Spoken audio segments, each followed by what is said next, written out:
नमस्कार, बिहार मिथिला न्यूज़ में आपका स्वागत है। मैं मनोज और बड़ी घटनाक्रम हम दिखा रहे हैं। संस्कृत विश्वविद्यालय के गंभीर विद्वान कुलपति डॉक्टर शशिनाथ सिंह, जिनका कल यहाँ से सीधा पुलिस लेकर के आई और सीधा हाई कोर्ट में आज पेश हुआ, उनको बेल भी मिल गया। लेकिन इससे कई सवाल उठ रहे हैं। सवाल ये है कि क्या कोई साजिश थी या कोई सूचना नहीं थी? क्या परंपरा हमारे साथ प्रो VC हैं हमारे साथ संस्कृत यूनिवर्सिटी की, ये क्या अचानक ये काम मामला से आ गया?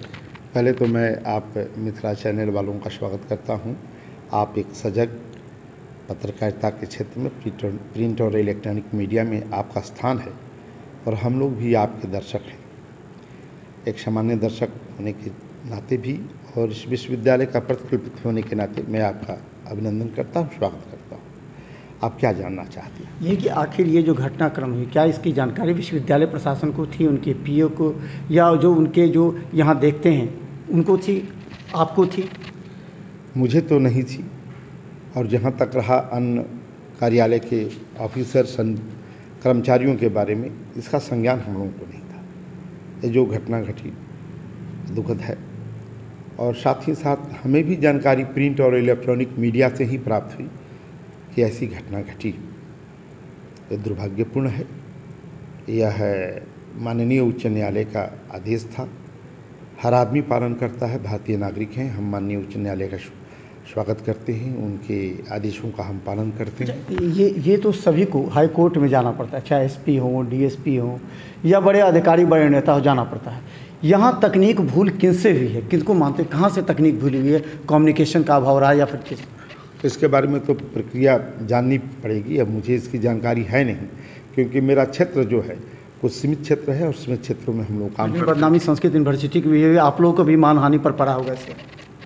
थोड़ी सी चिंताजनक बात तो है ही कि प्रक्रिया दूस के अंतर्गत घटना घटी है।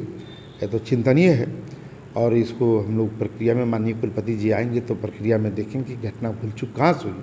लेकिन अखबार वालों से पता चला कि कोई पेंशन का मामला है, और राजभवन ने भी पेंशन के लिए पेंशन अदालत की बात कही है, पेंशन सेल की बात कही है, स्टूडेंट सेल की बात कही है, ग्रीवांस सेल की बात कही है, और मैंने बिहार सरकार में भी कहा था और राजभवन को भी कहा था। अच्छा, 3 सेल होते हैं जो ग्रीवांसेस को सॉल्व करने के लिए। कौन कौन सेल, उनका कौन लीड करता है उनको? एक तो सबसे बड़ी बात है जनरल ग्रीवांस का ग्रीवांस सेल होता है, और जिस तरह का हर तरह का मामला, 2 मामलों को छोड़ाकर एक पेंशन का मामला होता है, जिसके लिए पेंशन सेल बनाया राजभवन ने, और उसका जो है दायित्व जो है फाइनेंस ऑफिसर को दिया।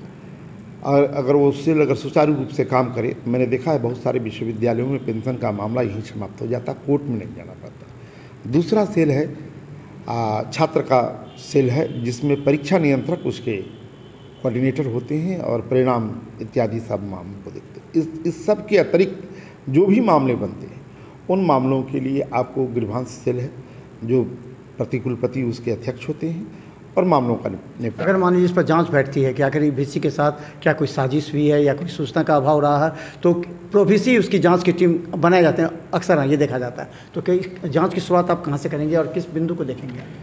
जहाँ तक जांच की बात है, ये तो जांच का मामला नहीं है, माननीय उच्च न्यायालय का मामला है, तो इसमें जांच की कोई बात नहीं आती है। हाँ, प्रक्रिया का उच्च न्यायालय के आदेश की अवहेलना कहाँ हुई, कहाँ पर डिसऑनर हुआ और किसने किया डिसऑनर? क्यों नहीं कुलपति को इस बात की जानकारी दी गई? ये तो माननीय कुलपति जी का अपना क्षेत्राधिकार है और उनकी अपनी कार्य प्रणाली है। वह एकेडमिक और एडमिनिस्ट्रेटिव हेड होते हैं, तो सारा दायित्व तो उनका होता है। अगर इस तरह का कोई प्रभार अगर वो देते हैं, एक्ट के अनुसार जो है, विधि के अनुसार जो है कार्य होगा, निष्पादन होगा। अच्छा, ये जो पेंशन, कितने ऐसे अप्रोक्स पेंशन के मामले होंगे जो लटके होंगे, लंबित होंगे, लोग परेशान होंगे, जो जीवन भर यहाँ अपना योगदान दिए हैं, अब वो परेशान हैं, खाने के लिए मोहताज हो जाते हैं, तो उन लोगों के लिए कितने ऐसे लोग हैं, उनके लिए क्या प्रक्रिया है? पेंशनरों की संख्या तो मैं बता नहीं सकता हूँ, लेकिन आए दिन मैंने देखा है कि पेंशनर्स जो हैं विश्वविद्यालय में इधर उधर घूमते रहते हैं, धरना प्रदर्शन भी करते हैं। पेंशन पदाधिकारी की नियुक्ति भी हुई है, और विश्वविद्यालय माननीय कुलपति जी के निर्देशन में काम भी कर रहा होगा। और इसकी जानकारी चूँकि हम लोगों को हमारे क्षेत्र से अधिक है, हमारे क्षेत्र के अधिकार से बाहर है, इसलिए मुझे पूर्ण जानकारी नहीं है। लेकिन मैंने पेंशनरों को विश्वविद्यालय में घूमते हुए, धरना प्रदर्शन करते हुए अवश्य देखा है। प्रो वी सी का क्या क्या कार्यभार होता है? अगर वो कुलपति नहीं है तो प्रो वी सी क्या करेंगे, क्या क्या देखेंगे?